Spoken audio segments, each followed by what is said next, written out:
Hey everyone, welcome back to today's video. We have two sovereign citizen cases that take some unexpected turns. One is an update on a person we've covered before, while the other ends in a way you definitely won't see coming. First, we're looking at the unusual case of Zoe Galloway, who is heading toward a jury trial. Let's get into what happened. Versus Zoe Galloway, 25T3675. Ms. Galloway appears in person. Good morning. Let's see, Mr. Contreras appears on behalf of the prosecution. I am a senior judge, Ms. Galloway. Judge Meyer is in a 3-day trial, so I'm just helping her out with her docket since she was unavailable today. We didn't want to continue these matters. And give me 1 second here just to find your file. So I see that the case is 101 days old. You last appeared in court on December 11th. And looks like you did not want to fill out an application for the services of the public defender's office, and you did not want to speak to the prosecution. Is that right? Well, first of all, I'm here on special appearance. I don't know what that means. Okay. You're not here on a special appearance. You're actually here on a summons issued by. I am here on special appearance. Okay. And by the way, I also filed a notice of presentment. Unfortunately, it was sitting in the mailbox for about a week. I don't know what that means. Okay. Well, it's a conditional acceptance offer. I don't know what that means. Okay. Well, the prosecuting party has not yet established mens rea, actus rea, corpus delicti, or provided any proof of an injured party. That's why we have trials. Okay. Well, they have to do that in order to establish subject matter jurisdiction. Okay. So sounds like we're going to set this case for trial today. Okay. Well, I will only conditionally accept if the prosecuting party develops subject matter jurisdiction. It is officially being questioned, so they have to develop that, and they have to, present actus rea and mens rea. Yeah, I heard what you said. My question to you is, how do you wish to plead, guilty or not guilty? We're setting this case for trial today. Okay, so I have a conditional acceptance. I don't know what that means. All I'm asking you is, how do you wish to plead? If you choose not to answer my question, I'll just enter a not guilty plea on your behalf. Okay, so how do you wish to plead? I will only conditionally accept under the conditions that the prosecuting party within the next 14 days is able to establish all of these elements. I'm denying your request, and I'll enter a not guilty plea on your behalf since you're refusing to do so on your own behalf. And so this is going to be a 1-day trial. The trial will commence on March 25th at 8 a.m. March 25th at 8 o'clock in the morning.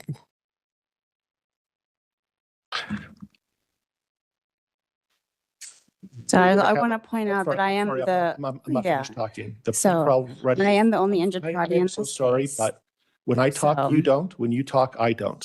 The pretrial readiness conference will be on 19th at 2. Okay. Are you a neutral judge in this matter? Am I what? A neutral judge in this matter? Or are you a neutral judge? Yes. I don't know what that means. You know what neutral means? I don't know what you're asking. Are you on the prosecutor's side, or are you neutral in this matter? I am not a prosecutor. I'm not a defense attorney. I'm a senior district court judge assigned. Are you on the prosecutor's side, or are you neutral in this matter? I just answered your question. You did not answer my question. Well, if you're not satisfied, I'm sorry. The motions hearing will be on. Sorry, I need to change that. Pretrial readiness is March 10th at 2:30. March 10th at 2:30. The motions hearing will be on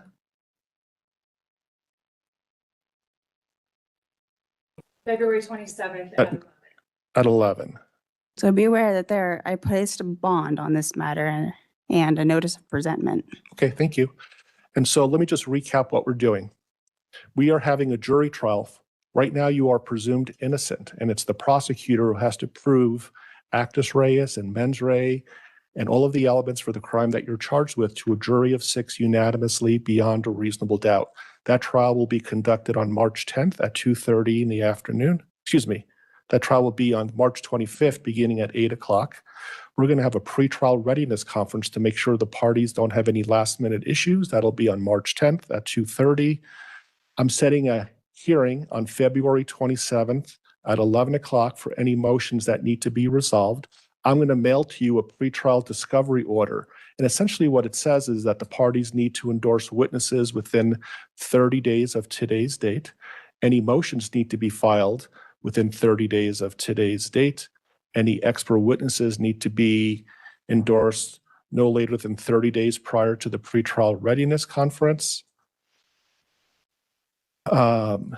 And again, you'll be receiving a copy of that. Jose, I'll need to send you this. Okay. So the prosecutor needs to be aware they have 14 days to respond to this notice of presentment. They do not. I'm the one who sets those Okay. deadlines, and they do not have to do what you say. Ubius ibi remedium. And so So I see that you're currently on a summons, and your summons is continued until the next court date. If you don't show up, a warrant will be issued. Have a nice day. Thank you, Ms. Things did not go the way she planned. The judge made it very clear that the prosecutor is not there to follow her instructions. The judge is the one in control of the courtroom, and the rules apply to everyone. You would expect that same firm approach to continue, and that's exactly what happened. The original judge remained strict and straightforward, leading into the next hearing. Galloway's case. Yes, Your Honor. Okay, the court calls People versus Zoe Galloway, 25T3675. Ms. Galloway appears and is coming forward. Mr. Lemieux appears on behalf of the people. Good afternoon, Ms. Galloway. The case is set. Your Honor, I'm Zoe G. Kendrika Galloway, and I repent of all my sins, and I'm here on special appearance, not general appearance, and I reserve all rights with explicit reservation. Your Honor, does the court's record reflect that this court is in possession of my valuable negotiable instruments, being acceptances? So, And then- Ms. Galloway, first of all, I'm going to ask that you hold on for a moment. Okay, I need to make a record. So, Mr. Lemieux appears on behalf of the people. We are set today for trial readiness. The case is scheduled for trial on March 25th at 8 o'clock. The 3 remaining counts after the court received proof of insurance and dismissed that count are speeding 10 to 19 miles over the speed limit, driving without a license, and driving with fictitious plates. Mr. Lemieux, are the people announcing ready for trial? People already are. Okay. And Mr. Lemieux, have you extended an offer in this case? We have. Okay. And just for the record, can you just put that on the record, please?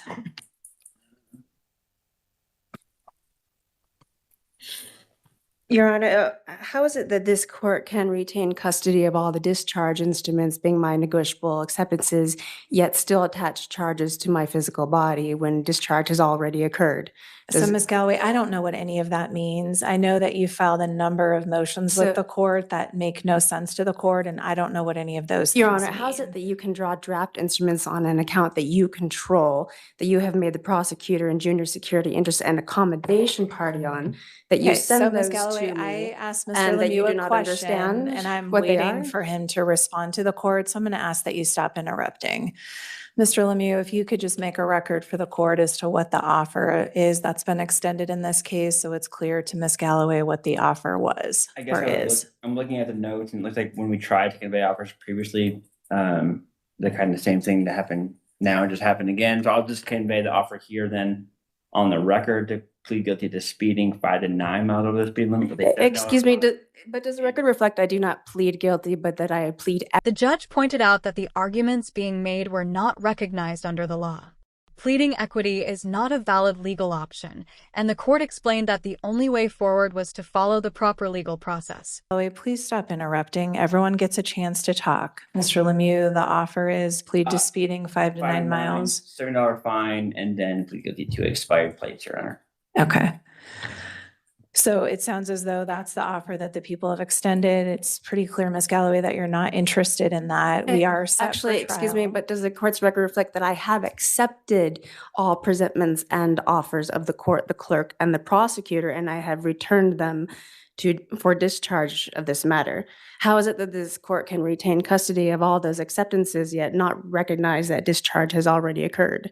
So, Ms. Galloway, the only way that you are entering a plea in this case is if it happens on the record in front of the court. Does the record So- reflect that I plead equity today? So there's no such thing as pleading equity in this case based on the allegations. If So you want you're- to accept the DA's offer, you're certainly welcome to do so. Does the record reflect would I be have accepted happy- and returned all presentments and offers of the prosecutor, the court, and the clerk? And So Ms. Galloway, the DA's office has not filed any plea paperwork with the court that you've signed and returned to the court. I've never been provided any proposed agreement between the parties in this case. does So the if record you reflect that want I to have accept- sent my plea of equity to the court, the clerk, and the prosecutor in this matter? So and Ms. that Galloway, do I indeed have plead equity? received all of the things that you have filed in this case. They're all reflected in the court file. Does the court record Again, that I did not file anything? And Your Honor, I accept your dishonor in this matter. Does the Okay. record reflect I plead equity? Okay, And so how Ms. is it that you Galloway, do not we're set understand for the- trial then on March 25th at 8 o'clock. I'm not going to go back and forth Okay. with you. So clearly you're not accepting the DA's offer, which is absolutely your right. We're scheduled for jury trial on Does the March record reflect I 25th do at accept 8 and o'clock. return the DA's offer? So the DA just explained to the court today that today is the first time that they've ever extended an offer that you have been able to listen to. If you want to accept the DA's offer, I'm happy to pass the case, have you read through some paperwork and recall the case, but plea paperwork has never been filed with this court. Does the record reflect I hereby accept and return the prosecutor's offer for full settlement and closure of this matter? So are you wanting to accept the DA's offer to plead guilty to speeding 5 to 9 miles over the speed limit and driving with expired plates? Does the record reflect that I accept through assent, not consent, and that I have accepted and returned all offers? of So Ms. presentments Galloway, of the your court- options, the if you court, the want to clerk, and the accept, prosecutor. your options, if you want to accept the DA's offer, are to plead guilty or no contest And what's the other option? to proceed to trial on March 25th. And does the record reflect that I plead equity? And if you do not, Your Honor, if you do not understand equity pleading, surely you have a duty and an obligation to recuse yourself and place me before a judge who does understand equity pleading so that I can settle and close this matter today. Does the record reflect that I have honored your court by accepting and returning all presentments and offers? And that this matter has been fully discharged already? So Ms. Galloway, the matter has not been fully discharged. As I've explained I repeatedly. accept your dishonor. The DA has extended an offer today. Do you want to accept the DA's offer today?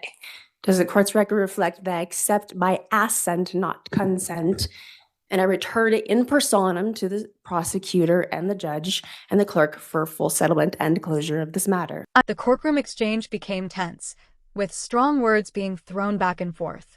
Despite the frustration, the judge's message stayed the same.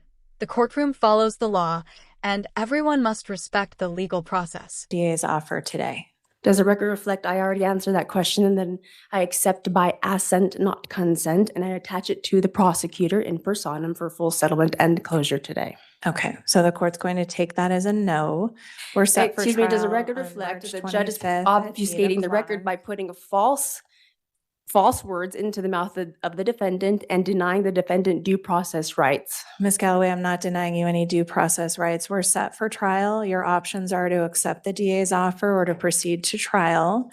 I'm not going to keep going in circles with you. Okay, So, I Mr. Lemieux, I'm accept gonna and return impose trial to you in personam for full settlement and closure. Judge, I accept your dishonor in this matter for retaining custody of the negotiable instruments, yet not recognizing that discharge has already occurred.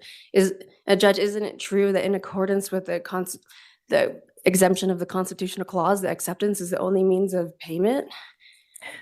And that negotiable instruments must be accepted on the face of their value, and therefore Galloway, full this is settlement not a has been- civil case. This is not a money case involving two parties in a contract. This is a criminal case where there are traffic offenses that have been alleged against you. So again, as I've indicated, if you would like to accept the DA's offer, you are absolutely free to do so.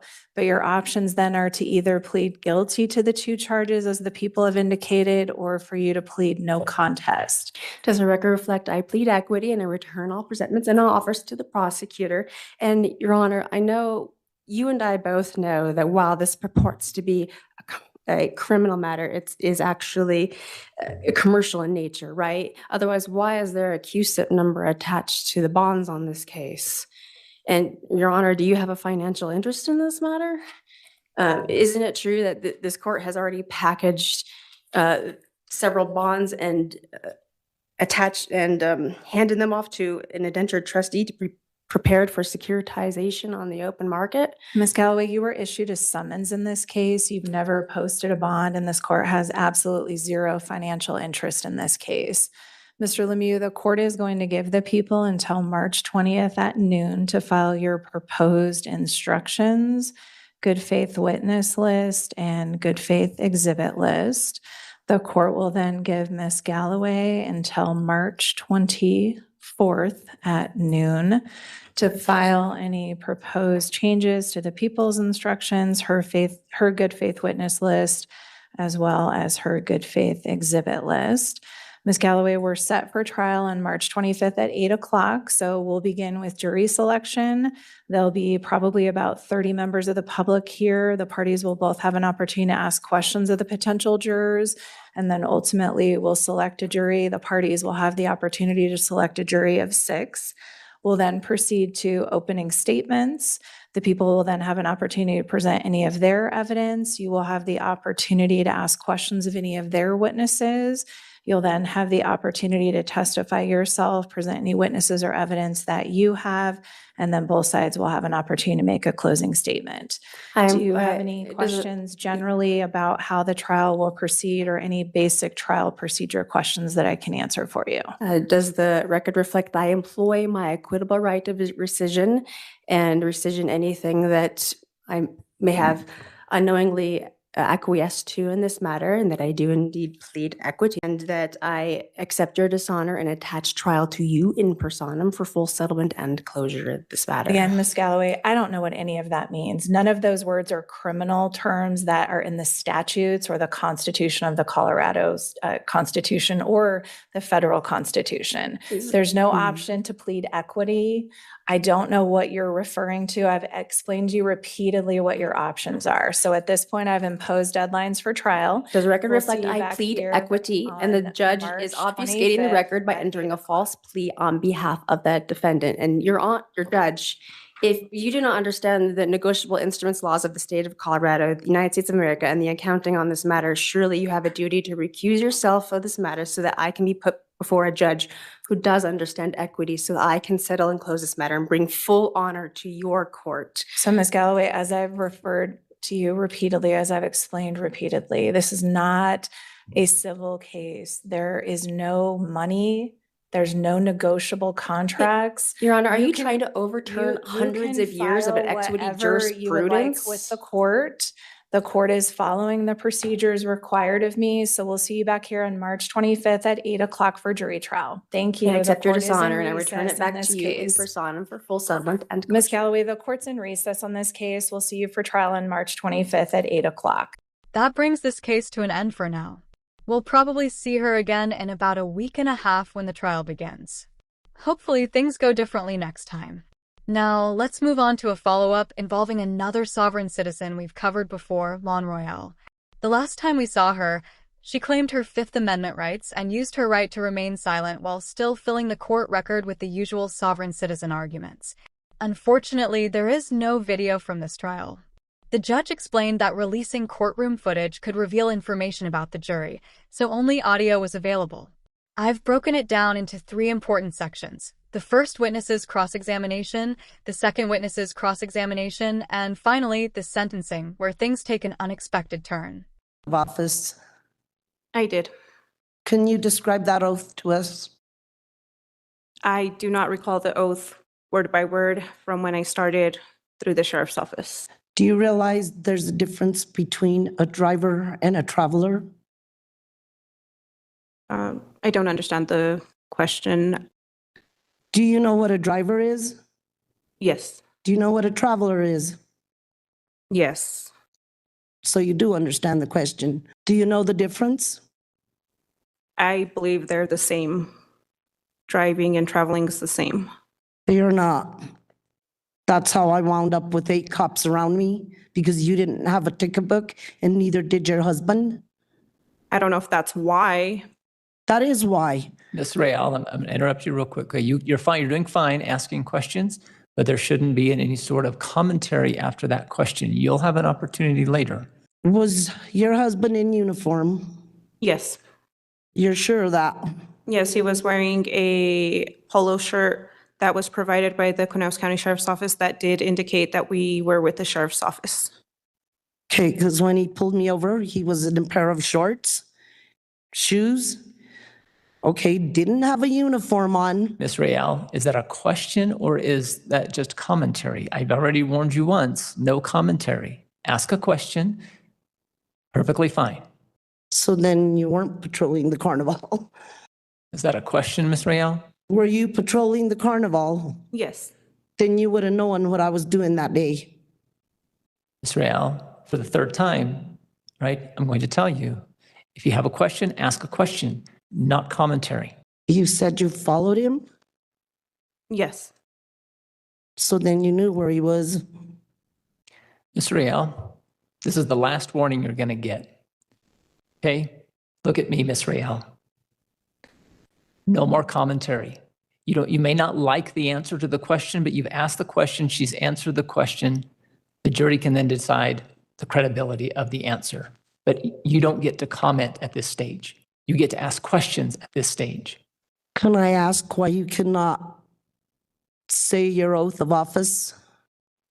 I don't remember it word by word, and I don't want to say something that isn't fully true. Is this part of your duty? Are you required to know it? Ms. Real, you don't need to object, Mr. Barnett. Ms. Real, you've asked that question and you've asked it multiple times. I've been very lenient with you, very lenient on your questions, okay? She's answered it. Move on to your next subject. I have no further questions. It's still hard to understand why sovereign citizens believe challenging judges or police officers by demanding they repeat their oath is somehow a winning strategy. It almost never works the way they expect. Moving on, we now get to the second and final witness, who also happens to be married to the first witness. An agent for the state. I am a deputy for the Conejo County Sheriff's Office. When are you required to turn your lights on, like when you're pulling somebody over? I did not have lights, so when I flagged you down, I asked you to pull over. So I did not have lights on the ATV. Are you aware that the only time you are supposed to use your lights is when there is an emergency? Was there an emergency that day? There was a traffic contact that I needed to make because Was it an emergency? it could have been with the way the driving was, the driving that I observed.